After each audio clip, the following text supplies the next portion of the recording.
Good evening and welcome to another edition of South Atlantic Media Services local TV news broadcast. In this week's show, doubts raised in Supreme Court, new restaurant in Jamestown, meet the men living on the edge, Hainault Fort reopened, Rupert's Wharf on schedule, and tennis fundraiser a success. On Friday last week, the Supreme Court published a document which throws light on the actions of SHG in relation to the adoption case of baby R. In particular, it throws doubt on the claims of Claire Gannon and Martin Wasama that they were unfairly treated by SHG for whistleblowing in regards to allegations of child abuse. Reporter August Graham filed this report. The judgment, which was released last week, is one which is very significant for the families involved, but it also has an impact on Saint Helena as a whole. In it, Chief Justice Charles Eakins directs strong criticism towards social services, in particular focusing on former employees Claire Gannon and Martin Wasama. The case, which is from last year, deals with an adoption battle for a child known only as R in the documents. Baby R's great-uncle had asked for custody of the child after her parents were deemed unfit. However, social workers Claire Gannon and Martin Wasama had sided with the child's foster family. The Chief Justice found that Gannon and Wasama had failed to act in the best interests of baby R and misled the court in a way which favoured the foster family. The judge therefore recommended that an independent counsel should investigate if criminal charges could be brought against Gannon and Wasama. Pending the results, the pair were suspended from their duties. Following this, Claire Gannon submitted her resignation, claiming that she had been forced out of her job by SHG because of her allegation that government was failing to properly investigate and prosecute sexual offences against children.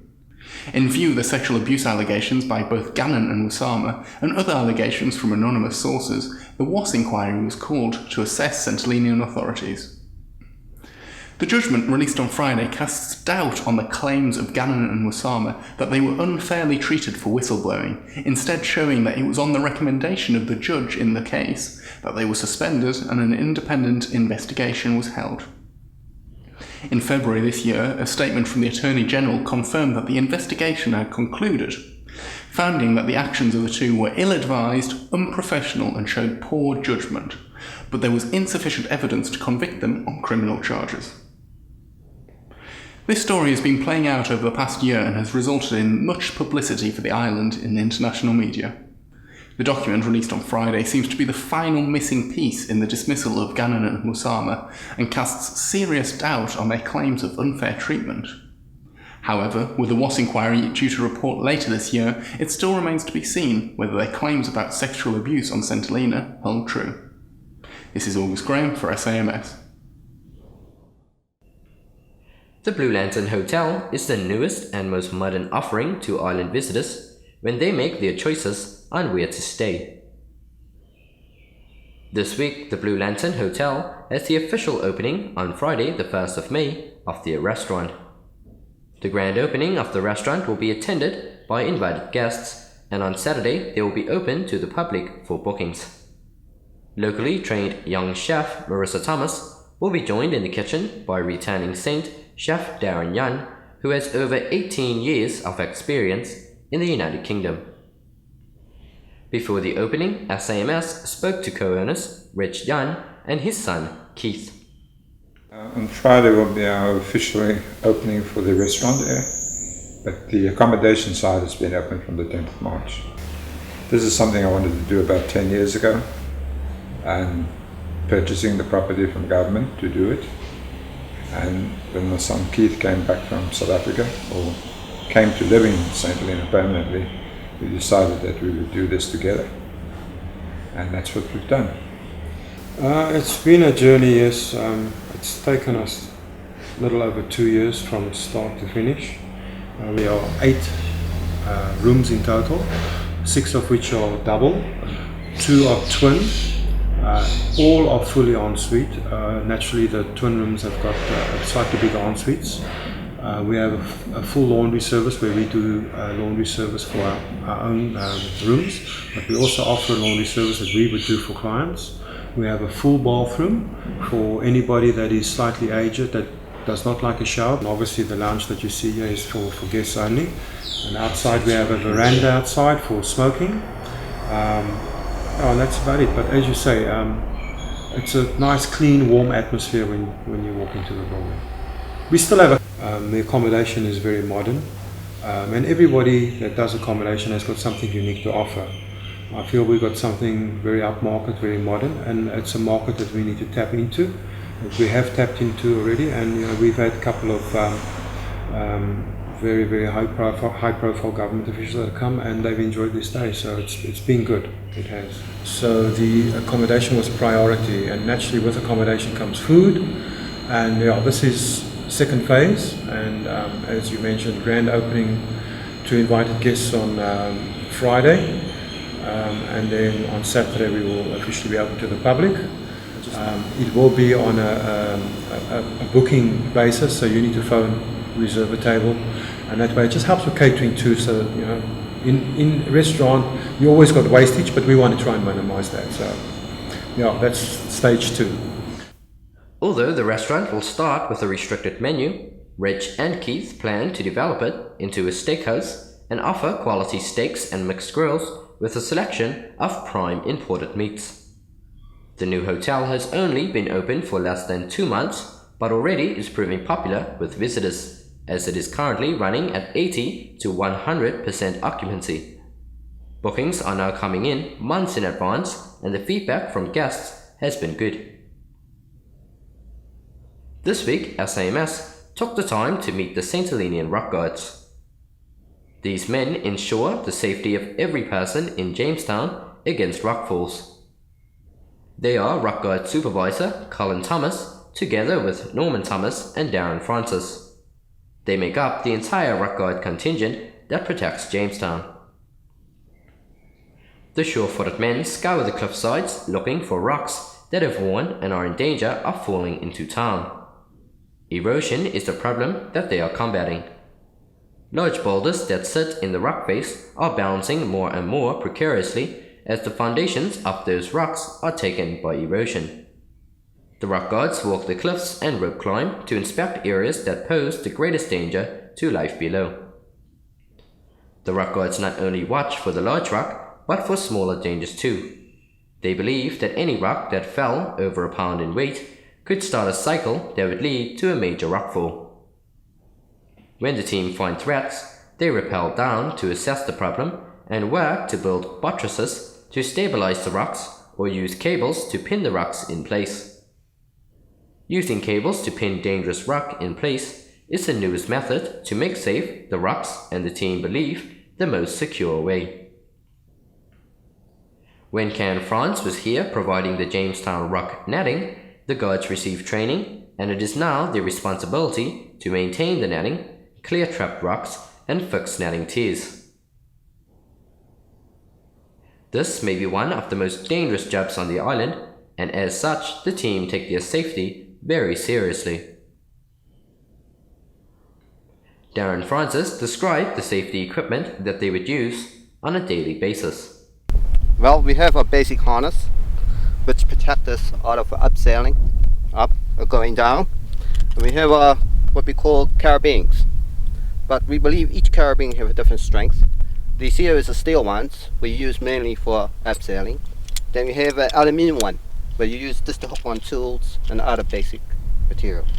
This is actually a hand jammer I used to come up with after I've upsailed down on one of these. This is what we call an ascender.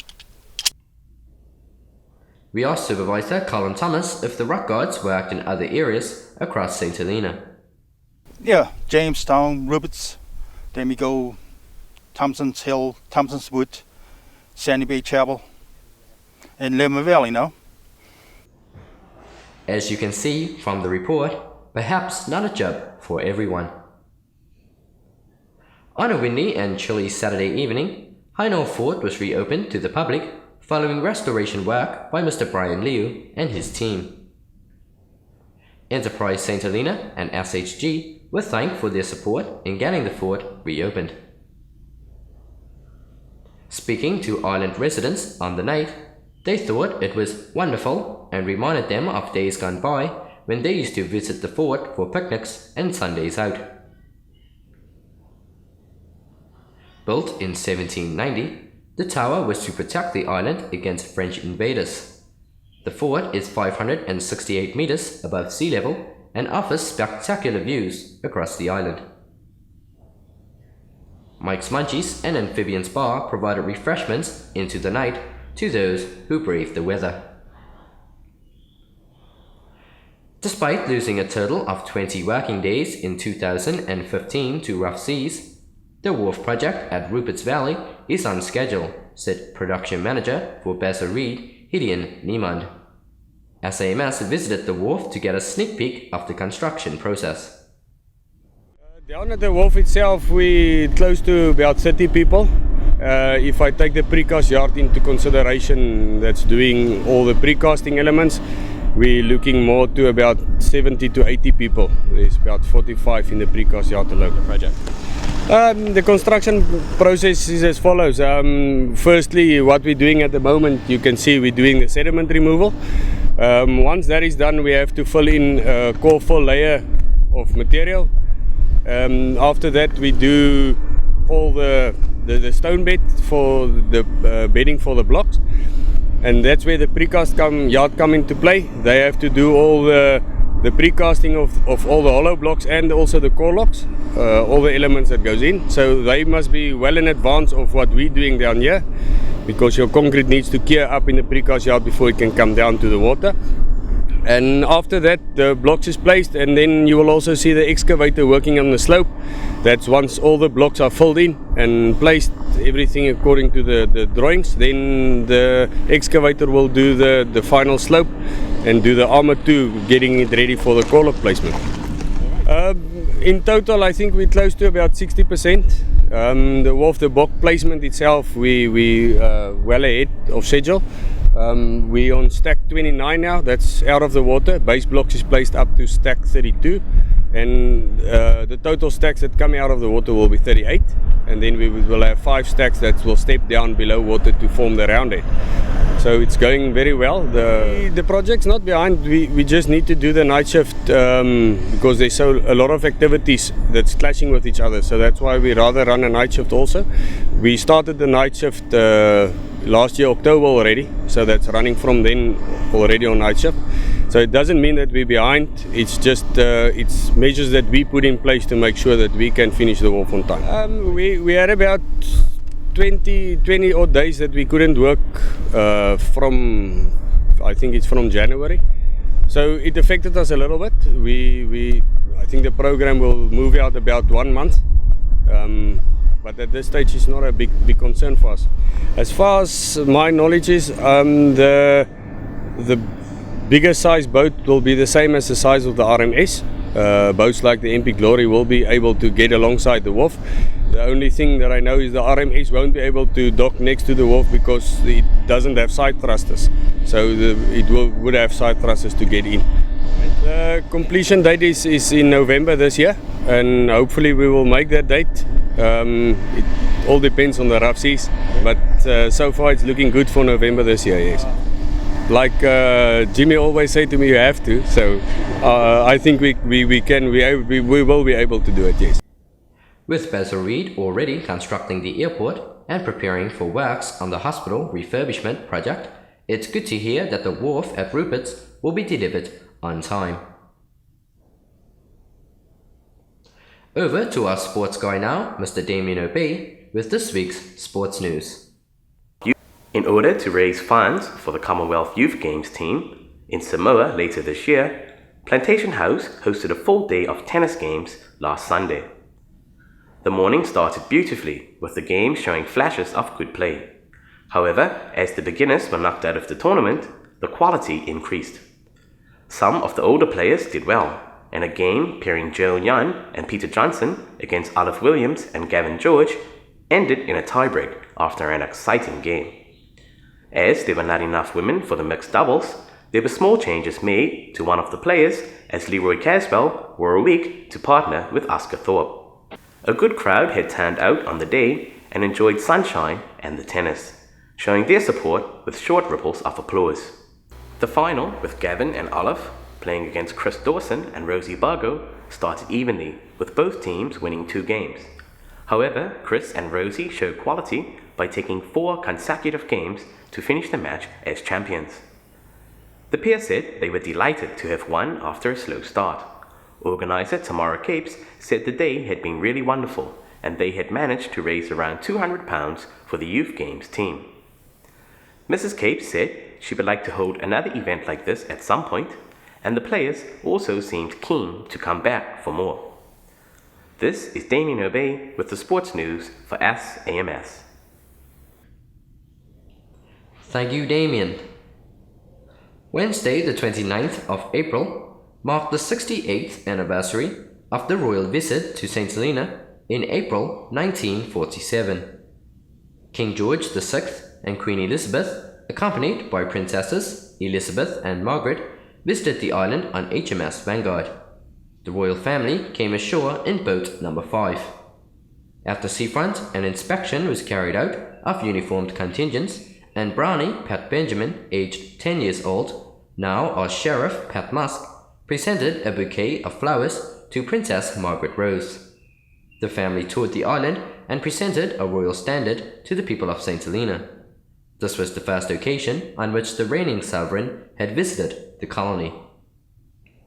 That brings us to the end of this South Atlantic Media Services local TV news broadcast. I am Liam Yan, thank you all for watching and have a great weekend. I know I will.